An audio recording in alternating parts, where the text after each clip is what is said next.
Bonsoir à toutes et à tous et bienvenue dans cette nouvelle édition du journal. Il est 19h, merci de votre fidélité. Ce soir, nous serons accompagnés d'Elanziz Amidou. Bonsoir. Bonsoir, Abi. Vous êtes donc le secrétaire général FO Mayotte. À vos côtés, Fernando Darocha. Bonsoir. Bonsoir. Qui est donc formateur au centre de formation des militants syndicalistes. Nous reviendrons avec vous sur l'actualité. Ce sera juste après les titres de la journée.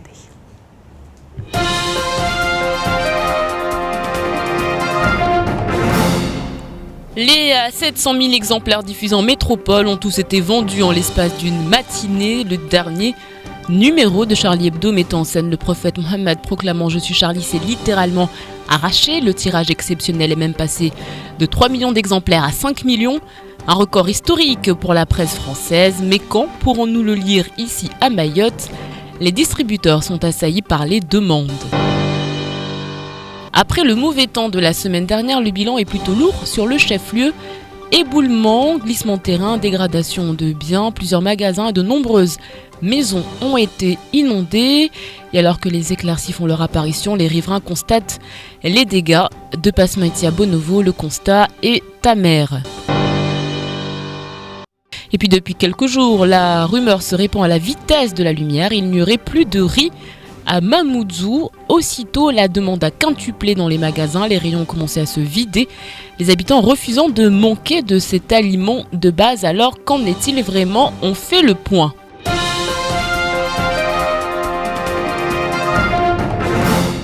Voilà donc pour les titres, mais avant de développer, nous revenons sur ce coup de tonnerre annoncé à la CCIM pour demain. La préfecture qui refuse que des nouvelles élections se tiennent à la Chambre de commerce et de l'industrie pour faire suite à la démission de 4 membres du bureau. La préfecture installera donc demain la commission qui prendra en main les affaires de la Chambre. Cette commission comprendra 10 membres au sein de cette cellule provisoire. Il s'agira d'Isabelle Chevreuil, de Seydina Chanfi, Bruno Aneda, Moïse Soufali, Alexis Ruffet, Olivier Nouveau ou encore Michel Taillefer. Nous y reviendrons bien évidemment. Pour le moment, aucun des élus n'a souhaité s'exprimer. Où est donc Charlie? Probablement dans les salons français. C'est en effet historique. L'hebdomadaire Charlie Hebdo a écoulé tous ses exemplaires en une journée. Un tirage exceptionnel est prévu. 5 millions. À Mayotte, il faudra attendre la semaine prochaine pour le recevoir. Reportage de Camille Leca. Alors que la France métropolitaine s'est levée aux aurores pour se procurer Charlie Hebdo, à Mayotte, il va falloir s'armer d'un peu de patience. Dans les étagères des distributeurs de presse nationale, le numéro 1178 n'a toujours pas fait son apparition. Ici à Habari Presse, on attend confirmation du fournisseur, la Soma Presse. Je pense peut-être on aura, mais exceptionnellement. Oui. Et là, je viens de demander à mon fournisseur. Alors, il a dit qu'il a fait sa demande, il a fait sa commande. Mais on attend, est-ce qu'on aura d'ici vendredi ou bien la semaine prochaine? En attendant, les demandes des clients se font pressantes. Il y a beaucoup de gens qui appellent, qui demandent que je garde. Ouais. Mais après, pour moi, ça dépend si on aura, ça dépend de la quantité aussi. Donc, voilà. Selon la Soma Presse, l'hebdomadaire satirique devrait être livré ce week-end et distribué lundi dans la journée. Mais on ignore encore le nombre d'exemplaires. Depuis 2012, seuls 14 magazines étaient distribués chaque semaine dans 6 points de vente, ce qui est très peu. À la Maison des Livres, le responsable a placé une commande exceptionnelle pour tenter de répondre à la demande et espère la recevoir au plus tard mercredi prochain. Ce numéro tant attendu était épuisé dès 10 heures dans les 27 000 points de vente de métropole. Tiré à 5 millions d'exemplaires contre les 60 000 habituels, le dernier Charlie Hebdo devrait être lu par 20 millions de personnes selon les premières estimations. Reste à savoir si cet engouement gagnera l'île au lagon la semaine prochaine. Et puis sachez que sur Internet, Charlie Hebdo bat des records. On peut trouver le dernier numéro qui est vendu aux enchères, des enchères qui peuvent monter jusqu'à près de 400 €. Voilà pour la petite information. On en vient à cette affaire, une affaire invraisemblable. Il y a quelques jours, les arbitres mahorais, rassemblés sous la bannière nationale de l'Union nationale des arbitres de football, s'est rendu en métropole pour répondre au grand rendez-vous lancé par le syndicat. Ils sont partis à 10 et ont brillé à Bordeaux. Problème, le 31 décembre, jour de retour, ils sont revenus à 9. Explication. C'est lors d'un tournoi de foot de salle que les arbitres mahorais ont brillé par leur performance. Ils terminent premiers du classement des îles et sont donc invités aux prochaines manifestations des arbitres. Sauf qu'au moment de revenir à Mayotte, un jeune homme de 24 ans manque à l'appel. Depuis le 31 décembre 2014, ce stagiaire originaire de Magicavou est porté disparu. Sa famille ne semble pas inquiète, ce qui laisse penser au président du syndicat des arbitres que l'homme a utilisé des faux papiers afin de partir en France. Une plainte a été déposée en métropole et à Mayotte. Il a sa pièce d'identité, pour moi c'est un Français. Alors du coup, il nous a trahis là-dessus. Et il a trahi tout le monde. Il a trahi même les policiers au niveau des frontières. Il a trahi tout le monde parce qu'il nous a profité, nous, l'UNAF, en même temps le national. Aujourd'hui, plusieurs questions se posent. Comment l'individu a-t-il pu franchir sans encombre les mailles du filet de la PAF? Où est cet individu? Que sont devenus les fameux documents et ne serviront-ils pas encore à de nouveaux méfaits? Déjà, le national, il ne va jamais donner confiance à notre île. Pourquoi on amène des gens qui n'ont pas de vraie nationalité dans leur juste la métropole et à les fuir? Pour nous, c'est un problème déjà, une mauvaise image pour les jeunes qui sont ici à Mayotte et dans notre île aussi. Moi, ça me met un problème parce que est-ce qu'on va me donner une autre confiance pour l'année prochaine, que je suis déjà qualifié, que je vais aller en Corse avec les jeunes qui restent? Comment on va me dire est-ce que je vais être éliminé ou pas? Ainsi donc, l'UNAF a malgré elle aidé une personne à entrer en France. Une enquête devrait cependant être ouverte pour connaître les circonstances exactes de ce qui s'apparente à un délit de fuite. La crédibilité du syndicat des arbitres pourrait être remise en cause, d'autant plus que l'UNAF Mayotte était invité d'office aux prochaines manifestations qui se dérouleront cette fois-ci en Corse en 2016. Affaire à suivre donc. Le vent se fait de plus en plus violent et les habitants de Mamoudzou, eux, n'arrivent pas à se remettre de ces dernières intempéries. L'heure est au bilan provisoire, certes, mais de Passemaïti à Bonovo, le constat est sans appel.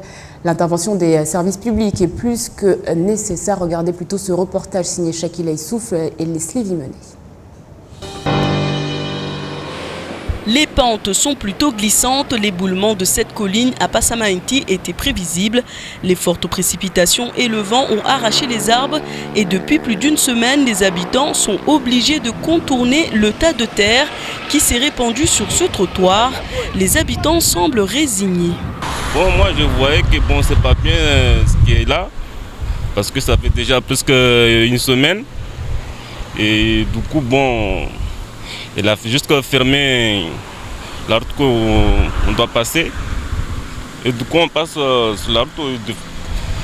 Ça se pourrait, bon, il y avait un accident là. Il faut que bon, nos élus, bon, ils voient ça, ils enlèvent tout ça. La mairie, plusieurs fois contactée, n'a pas donné plus d'explications. Les travaux pour les routes et les voiries devraient débuter incessamment sous peu. Mais pour le moment, de nombreuses familles vivent dans l'inquiétude. Ici à Bonovo, la route risque à tout moment de s'effondrer. Si un poids lourd devait circuler sur ce pan de route, un drame ne pourrait être évité. La dalle pourrait céder. Normalement, c'est pas ça. Ouais, intervenir à moi, situation, ça fait plusieurs jours tu n'y as pas mais ici j'ai débuté. Normalement, la circulation tu es faite, on ouvre comme côté les comme mais la semaine où est sérieux, ouais c'est j'angale Bonovo le lieu quoi. Mais ma descente sauter. Quand il est maximum il coule. Des zones sensibles aux inondations, presque inaccessibles, où les bidonvilles fleurissent chaque année. Jusqu'à maintenant, le pire a été évité. Personne ne sait jusque quand la chance continuera à nous préserver. Mais ce qui est sûr, c'est que de nombreuses familles sont dans une situation très précaire. d'autant plus que les services sociaux ne sont pas encore opérationnels pour héberger autant de familles si elles devaient être obligées de quitter leur banga. Puis la mairie qui a donc communiqué, qui annonce qu'un plan d'action va se mettre en place, des opérations qui devraient coûter 4 millions d'euros. Elle court la rumeur, il n'y aurait bientôt plus de riz sur le territoire. L'annonce a fait effet boule de neige, les rayons ont commencé à se vider petit à petit. Pourtant, l'explication de cette diminution de ration est assez simple, c'est ce qu'ont pu constater Asseni Amoussa, Shakila Issouf et Leslie Vinolet. C'est l'affluence dans les magasins. Les consommateurs achètent des sacs de 5, 10, voire 20 kilos de riz. Depuis hier, les sacs de riz sont de moins en moins visibles, et ce, quel que soit le magasin.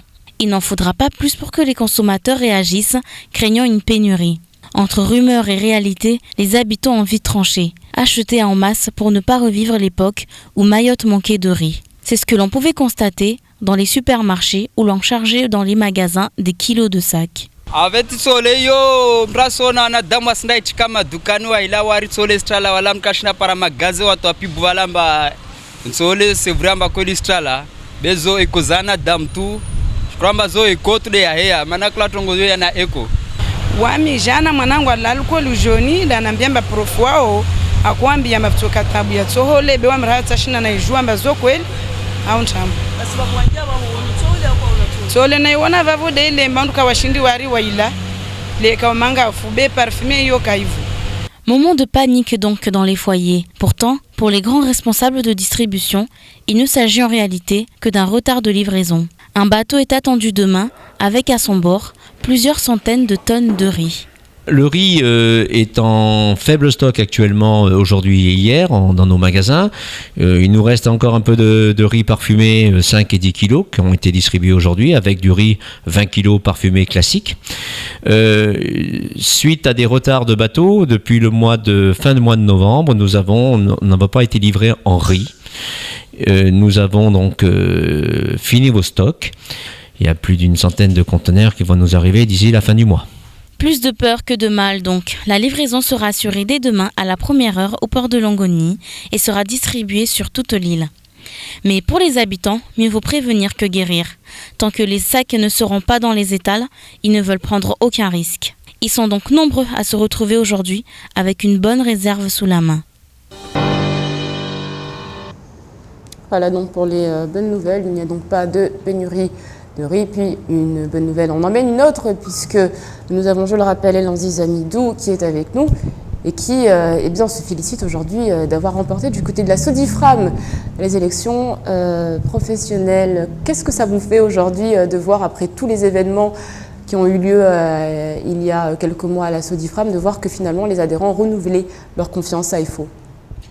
Mais écoutez, pour moi aujourd'hui, c'est une grande satisfaction de voir que Force ouvrière continue à rester un syndicat fort, représentatif ici à Mayotte. Donc ce n'est pas du tout un hasard, hein. C'est le travail qui paye. Donc nous, on a tout le temps dit que nos militants au niveau de la Sodifram font confiance à leur syndicat et que EFO, c'est un syndicat confédéré, c'est un syndicat fort et qu'aujourd'hui, cette victoire-là, c'est une victoire qu'on l'a dédiée aussi à toutes les personnes qui nous ont soutenus dans ce combat pour la liberté syndicale et aussi dans ce combat pour le dialogue social. Parce qu'il faut le rappeler que nous, à Force ouvrière, ce qui nous importe le plus, c'est d'insister pour qu'à Mayotte, le dialogue social devienne une réalité. Parce que ici à Mayotte, les droits des salariés sont souvent bafoués, le dialogue social n'est pas au rendez-vous, il y a souvent des discriminations qui se font dans toutes les entreprises du privé. Donc aujourd'hui, cette victoire de Force ouvrière, c'est un message que les salariés lancent au patronat, comme quoi ils ont besoin de dialogue social et que Force ouvrière est porteur de ce message-là. Donc aujourd'hui, pour moi, à l'Union départementale, c'est une grande satisfaction. Alors justement, par rapport à ça, c'est vrai qu'on a vu que de nombreux salariés étaient en conflit ouvert avec la direction. Est-ce que des membres de cette direction vous ont contacté ou alors est-ce que vous comptez les contacter dans les prochains jours? Écoutez, aujourd'hui la donne n'a pas changé. Nos leaders syndicaux qui étaient élus à la SODIFRAM ont été virés, ont été dégagés, licenciés de la SODIFRAM.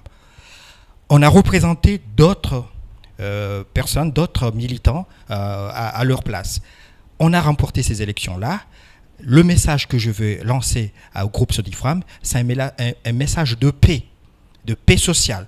Hein. Donc aujourd'hui, nous sommes le principal interlocuteur, partenaire de SODIFRAM. On est un partenaire, on n'est pas un ennemi. Hein, on est un partenaire, on est là pour construire l'avenir, pour construire le développement de la SODIFRAM. Donc on est là, on attend que le patronat, en l'occurrence aujourd'hui en face de nous, on a le groupe SODIFRAM. Donc nous, on tend la main au groupe SODIFRAM pour qu'on instaure enfin ce dialogue social que tout le personnel de la SODIFRAM réclame. Donc aujourd'hui, moi, je suis porteur de ce message-là. Donc aujourd'hui, je ne suis pas là pour dire que j'ai gagné, c'est moi qui suis le grand gagnant. Le grand gagnant aujourd'hui, c'est le dialogue social, c'est la paix sociale. Un message de paix donc vers la direction, un message également de dialogue social qui sera peut-être amplifié par vous, Fernando Darochar. On rappelle donc que vous êtes formateur au Centre de formation des militants syndicalistes. Aujourd'hui, vous êtes donc en ce moment sur les territoires. C'est une première et vous êtes là pour donc enseigner, former les militants. Comment ça se passe exactement? Ça a commencé lundi, on rappelle. En somme, cette formation qui a lieu cette semaine et qui aura lieu la semaine prochaine aussi, c'est une formation découverte pour un certain nombre de stagiaires qui sont aujourd'hui 22 actuellement en formation, qui seront également 22 la semaine prochaine. Cette formation, c'est une nécessité pour tous les adhérents de Force ouvrière. Il faut savoir que simplement qu'à la Confédération Force ouvrière, nous mettons un point d'honneur à former nos militants, de façon à ce que demain, nos militants puissent être des vrais interlocuteurs avec le patronat. Donc cette nécessité, Force ouvrière veut la développer, veut continuer à la faire, aussi bien en métropole qu'à Mayotte. C'est quelque chose de fort, c'est un signe très fort de notre confédération. C'est la première fois que vous venez à Mayotte, donc c'est la première fois que vous êtes, on va dire, face à des militants FO de manière générale. Qu'est-ce qui vous a marqué? Qu'est-ce qui vous a frappé? Qu'est-ce que vous retenez pour le moment de ces militants? Vous savez, la semaine passée, j'étais sur l'île de la Réunion pour former aussi des militants. C'est une formation autre que celle de la découverte, mais sur la négociation. Et j'ai constaté effectivement entre la Réunion et ici à Mayotte qu'il y a un grand besoin ici à Mayotte. Effectivement, nos adhérents débutent. On voit par rapport à ces élections qu'il y a eu chez SODIFRAM, on a mis des nouveaux militants en place. Ils ont besoin d'être formés, ils ont besoin d'avoir des connaissances. Effectivement, ici à Mayotte, j'ai un petit peu l'impression, encore une fois, c'est une impression, je suis ici que depuis 4 jours, que ce besoin, je l'ai ressenti, que les salariés qui sont ici ont besoin d'avoir des acquis, des connaissances. Et je pense que c'est un plus aussi par rapport aux salariés qui sont à Mayotte, aussi pour le patronat à Mayotte, de façon à avoir des interlocuteurs qui puissent discuter avec eux, qui puissent les comprendre. Et ce que disait notre camarade, c'est totalement juste. Nous ne sommes pas dans un combat salarié-patronat. Nous sommes ici, nous, militants Force ouvrière, pour trouver des solutions qui aillent dans les deux sens. Et Lanziz Hamidou, le conflit qu'opposait donc la direction de SODIFRAM aux militants aurait pu finir autrement si ces délégués avaient été formés. C'est ça qui a manqué dans ces négociations? Une formation?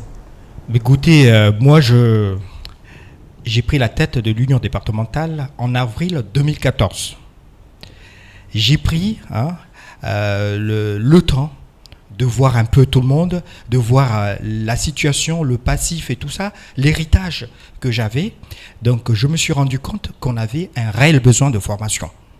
J'expliquais à tous les employeurs qu'il va falloir être un peu plus indulgent face à des situations qu'on peut régler ensemble dans la paix et non pas dans le conflit.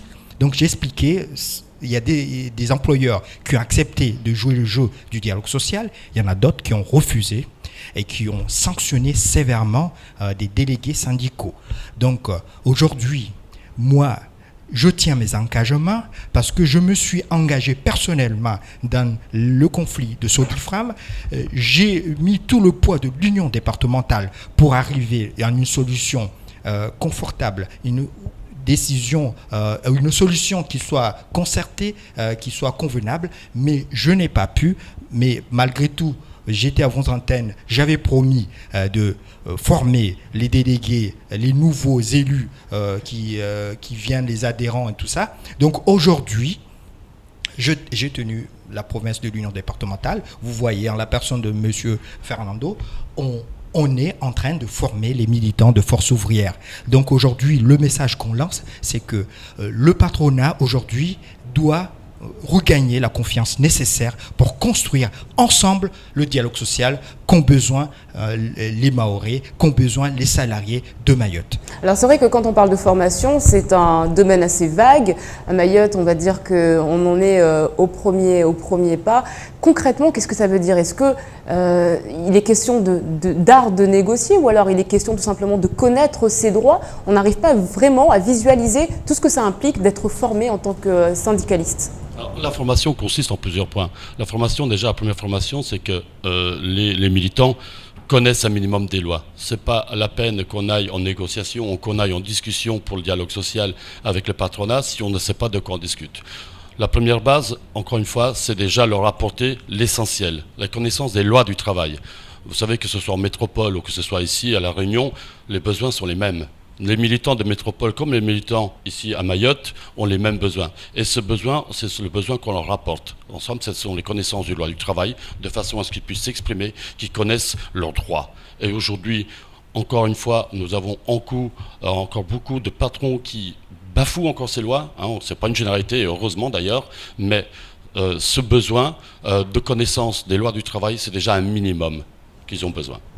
Merci beaucoup, messieurs, d'avoir répondu à toutes nos questions. Et puis, sachez donc que ce début d'année 2015 démarre en fanfare avec ce préavis de grève déposé au sein des organisations syndicales représentées au Conseil général. Il s'agit d'une intersyndicale réunissant la CFDT, SUDCT, CFE-CGC, UDFO ainsi que CGT-EMA. Parmi les réclamations, notamment la mise en œuvre des prestations d'œuvres sociales sur lesquelles des propositions concrètes ont été formulées. À défaut de réponse du président du Conseil général, le préavis de grève est illimité et cette grève commencerait donc le 21 janvier 2015.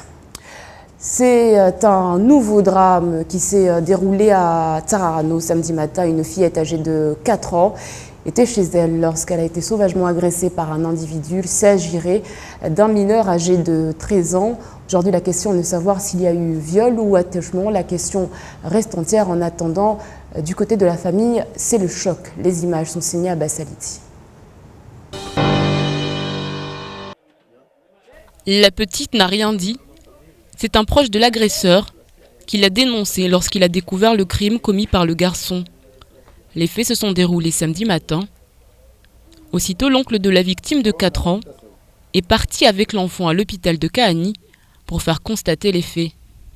Samedi matin, j'ai rencontré un papa qui s'appelle Salim, le papa Daniel, qui vient chez moi le matin. Il a toqué la porte. Dès qu'il a toqué la porte, je me suis réveillé direct. Je l'ai rencontré dehors de la maison. Il m'a dit, Adji, j'ai passé pour te dire ce qui s'est passé hier avec ta belle-sœur. Mon fils qui s'appelle Daniel, il a fréquenté avec sa petite sœur. J'ai dit, mince.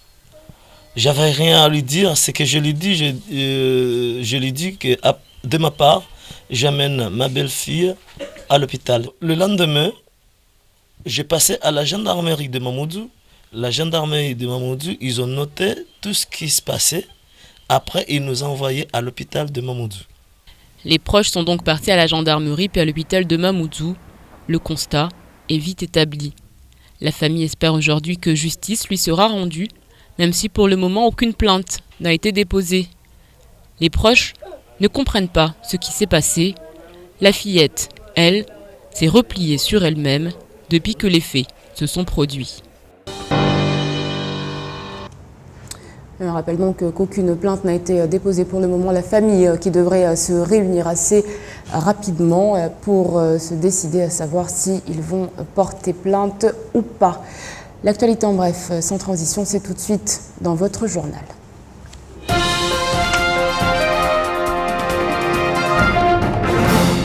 L'aéroport de Pamandzi, ouvert en mai, prend l'eau aujourd'hui, comme l'illustre cette photo prise par un internaute samedi dernier. Les averses se sont invitées au cœur de l'aérogare dont le sol en béton poli se transforme en patinoire.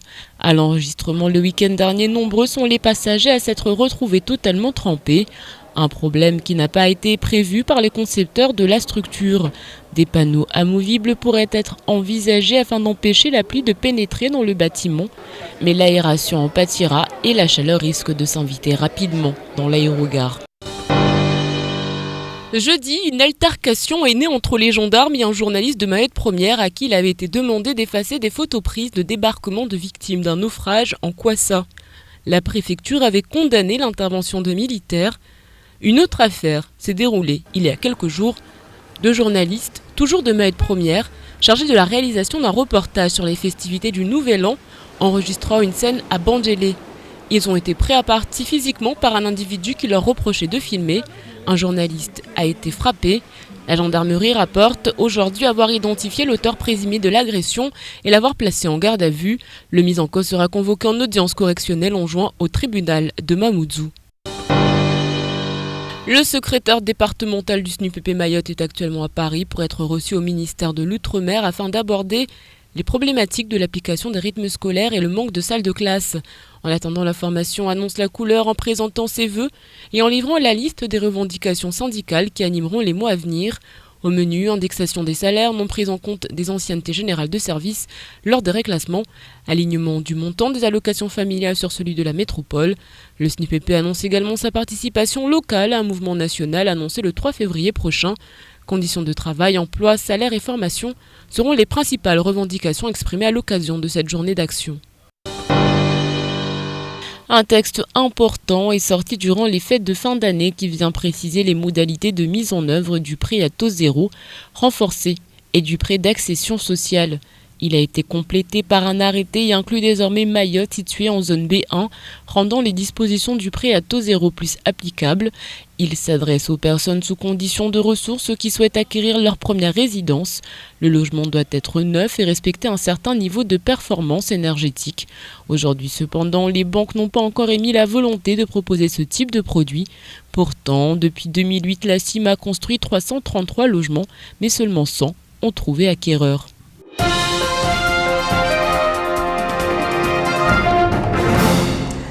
Elle existe depuis plus de 60 ans en métropole et aujourd'hui elle est enfin en place à Mayotte. Il s'agit de la mutualité sociale agricole. Entrée en vigueur le 1er janvier, elle garantit aux agriculteurs des avancées sociales importantes comme les droits à la retraite ou encore les indemnités maladie. Les explications de Camille Leca. L'année 2015 commence bien pour les agriculteurs mahorais.